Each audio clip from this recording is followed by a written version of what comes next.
Bismillahirrahmanirrahim. Assalamualaikum warahmatullahi wabarakatuh.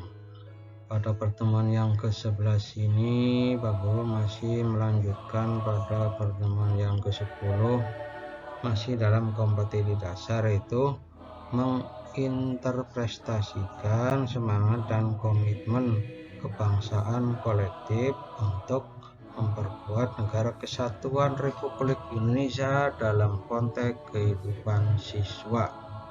Dengan indikator pencapaian kompetensinya adalah ini bentuk-bentuk semangat dan komitmen kebangsaan yang ditunjukkan para pendiri negara. Jadi bentuk-bentuk semangat dan komitmen kebangsaan yang ditunjukkan para pendiri negara. Mungkin sebelumnya kalian telah mempelajari bagaimana pendiri negara berjuang untuk merebut dan mempertahankan kemerdekaan. Marilah kita merefleksi diri ya, masing-masing. Apakah kita termasuk orang yang bersemangat dalam mengejar cita-cita? Apabila kita maknai lebih jauh tentang semangat dan komitmen kebangsaan, para pendiri negara memiliki jiwa semangat dan nilai-nilai yang sangat tinggi terhadap bangsa dan negara.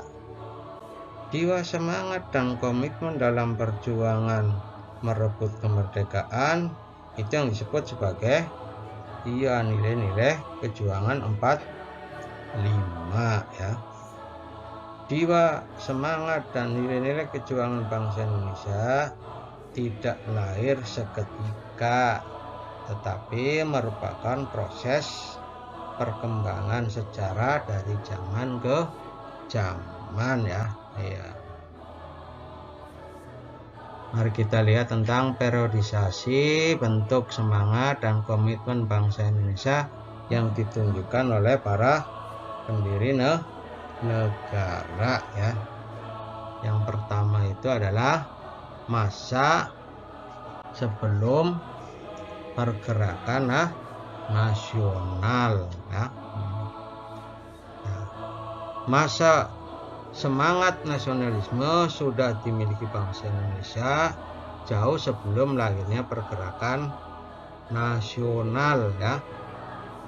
Semangat nasionalisme pada masa sebelum pergerakan nasional tercermin pada sikap hidup rukun dan damai antar warga masyarakat Indonesia yang terdiri atas beberapa agama dan kepercayaan. Jadi semangat dan komitmen kebangsaan para pendiri negara pada masa sebelum pergerakan nasional bisa kalian pahami antara lain yaitu pada zaman kerajaan Majapahit. Jadi kerajaan Majapahit ini merupakan cikal bakal negara Indonesia, di mana Sumpah Palapanya yang dikumandangkan oleh Gajah Mada merupakan bukti semangat yang kuat dalam menggapai cita-cita nasional ya. Mari kita lihat yang periode.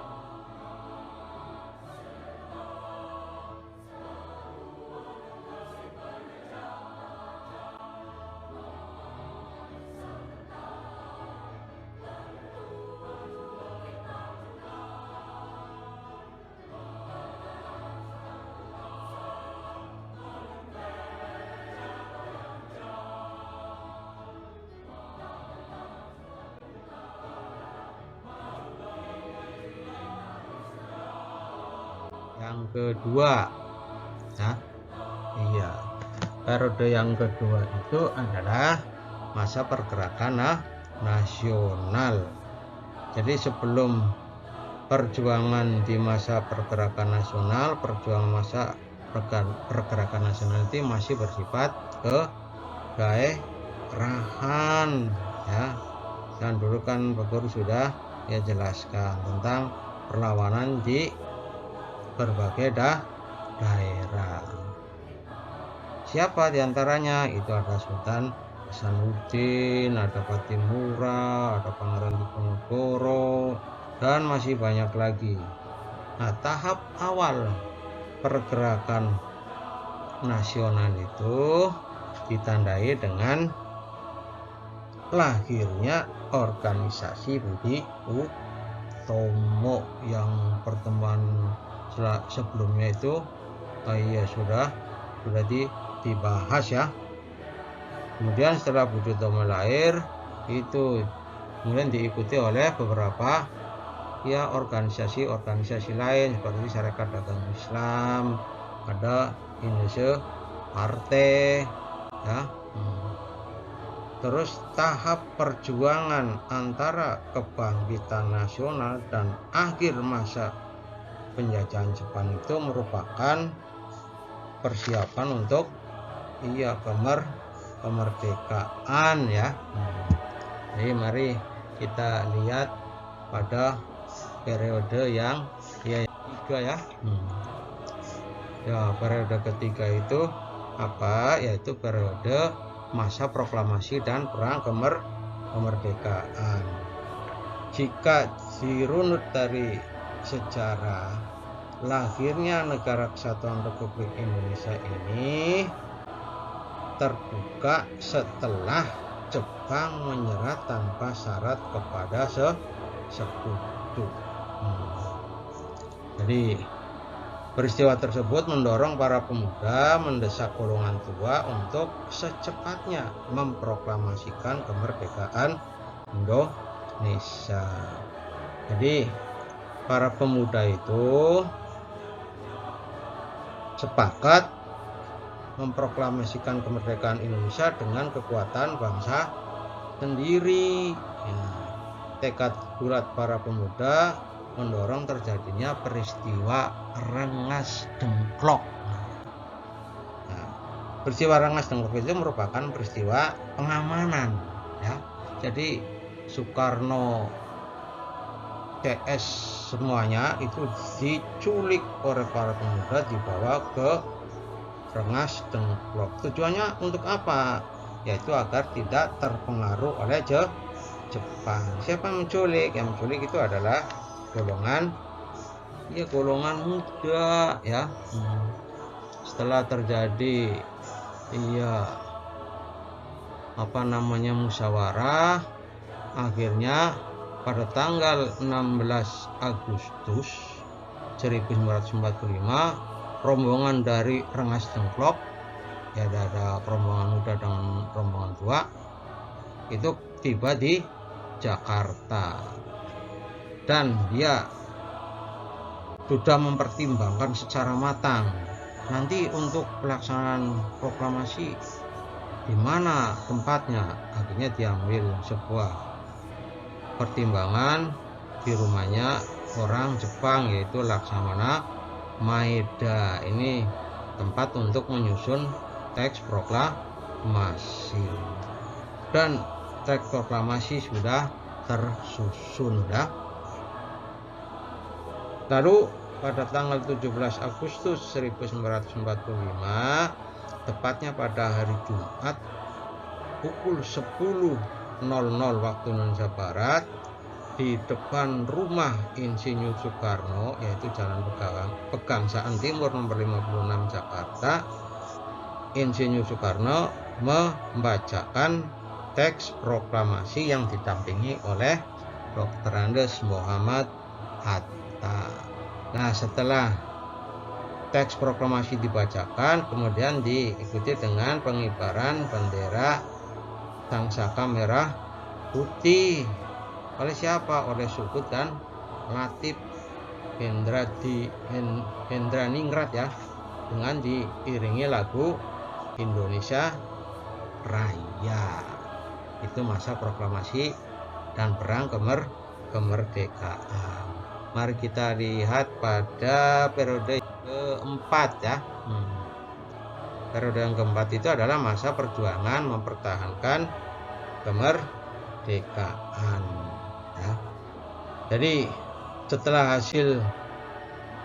berhasil memproklamasikan kemerdekaan, kondisi ketatanegaraan bangsa Indonesia masih dalam kondisi yang lemah dan belum stabil. Kenapa? Karena Indonesia menghadapi dua masalah besar ya. Apa dua masalah besar? Ya, yang pertama yaitu tentara sekutu membantu Belanda menanamkan kembali kekuasaannya di Indonesia. Terus yang kedua apa? Belanda mempropaganda pada dunia internasional bahwa kemerdekaan Indonesia adalah hadiah dari Jepang. Nah, terus bagaimana akhirnya? Akibatnya terjadi perlawanan di berbagai daerah untuk mempertahankan kemerdekaan. Nah, ini perlawanan di berbagai daerah untuk mempertahankan kemerdekaan dibagi dalam dua tahap ya. Tahap apa?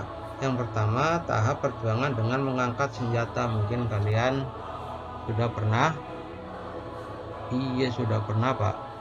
pernah mendengarkan bahwa perjuangan mengangkat senjata itu yang dilakukan oleh tiap-tiap daerah itu seperti perlawanan Surabaya ya.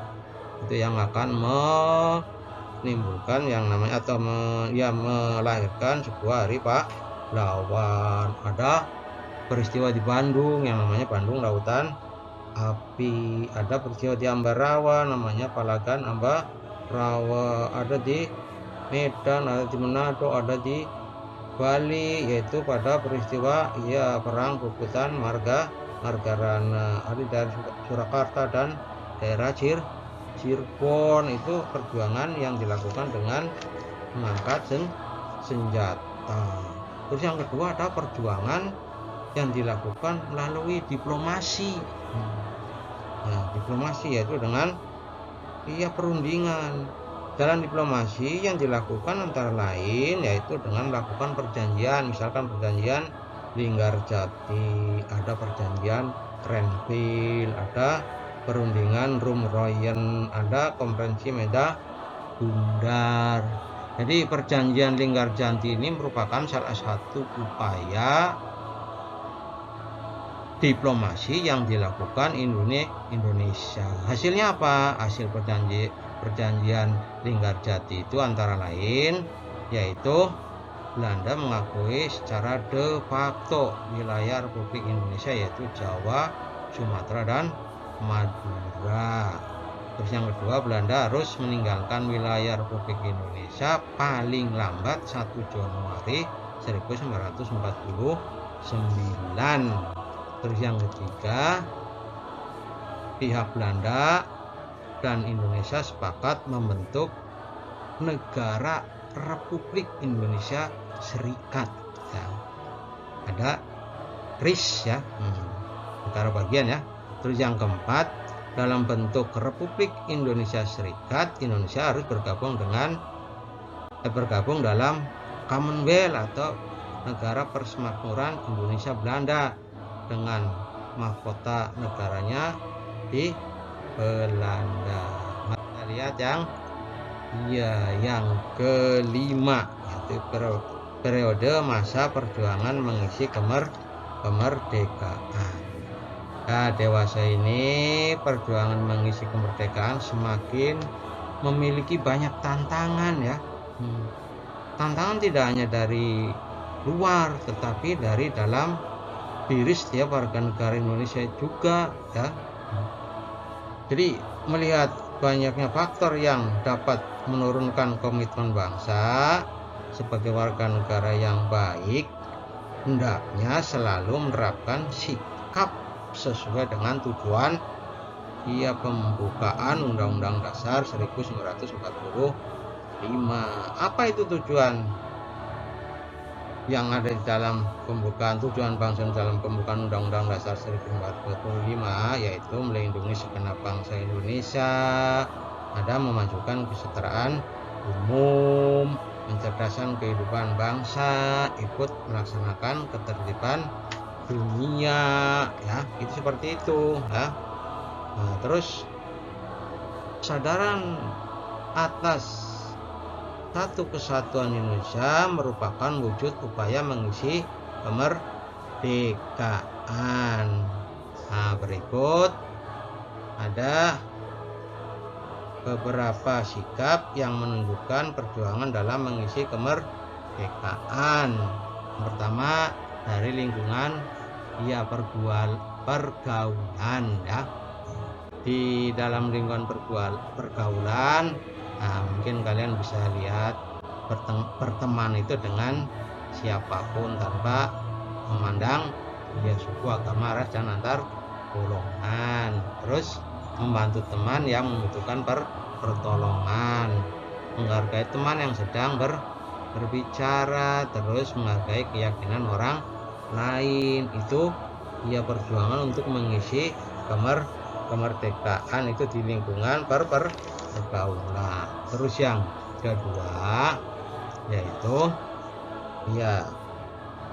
perjuangan mengisi kemerdekaan di lingkungan masyarakat, menengok tetangganya yang sakit dan mendoakan agar segera sembuh ya.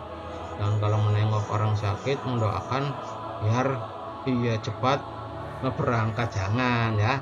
Terus yang kedua, mengikuti kegiatan gotong royong. Kegiatan gotong royong itu bagaimana? Ya, banyak sekali ya. Misalkan membersihkan selokan, apalagi ya sekarang musim hujan. Terus apa?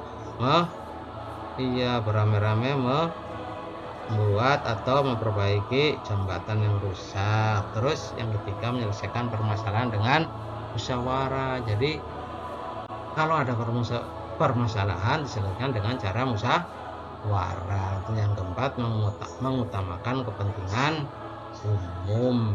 Nah, yang perjuangan mengisi kemerdekaan yang lingkungan ketiga itu adalah di lingkungan sekolah. Di lingkungan sekolah itu apa? Yaitu memilih ketua kelas tanpa memandang suku, agama, ras, dan antar golongan, mengikuti upacara bendera dengan tertib ya, walaupun tetapi sekarang itu tidak ada ya upacara bendera itu. Terus mematuhi peraturan sekolah ya, ini yang penting ya. Mematuhi peraturan sekolah. Apa diantaranya? Tentang belajar. Jadi seorang siswa itu kewajibannya belajar, karena sekarang zaman pandemi ya belajarnya lewat laptop dengan HP kan kayak gitu ya. Terus menjaga kebersihan lingkungan. Ya, demikianlah tadi tentang bentuk-bentuk